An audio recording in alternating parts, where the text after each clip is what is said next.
ರಾಜ್ಯ ಸರ್ಕಾರದ ಪಂಚ ಗ್ಯಾರಂಟಿಗಳಲ್ಲಿ ಒಂದಾಗಿರುವ ಗೃಹಲಕ್ಷ್ಮಿ ಯೋಜನೆಗೆ ಸದ್ದಿಲ್ಲದೆ ಐಟಿ ಆದಾಯ ತೆರಿಗೆ ಶಾಕ್ ನೀಡಿದೆ.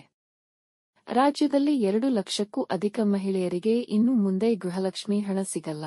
ಗೃಹಲಕ್ಷ್ಮಿ ಯೋಜನೆಯ ಕಂತು ಬಂದಿಲ್ಲ ಎಂದು 2-3 ತಿಂಗಳಿಂದ ನೀವು ಹಾದಿ ನೋಡುತ್ತಿದ್ದರೆ ನಿಮ್ಮಲ್ಲಿ ಬಹುತೇಕರಿಗೆ ಈ ಯೋಜನೆಯೇ ರದ್ದಾಗಿರುವ ಸಾಧ್ಯತೆ ಇರುತ್ತದೆ. ಹೌದು, ಸದ್ದಿಲ್ಲದೆ ಯೋಜನೆ ರದ್ದಾಗಿದೆ. ನೀವು ಜಿಎಸ್ಟಿ ಪಾವತಿ ಮಾಡುತ್ತಿದ್ದರೆ ನಿಮ್ಮ ಹೆಸರು ಈ ಯೋಜನೆಯಿಂದಲೇ ಕ್ಯಾನ್ಸಲ್ ಮಾಡಿರಲಾಗಿರುತ್ತದೆ.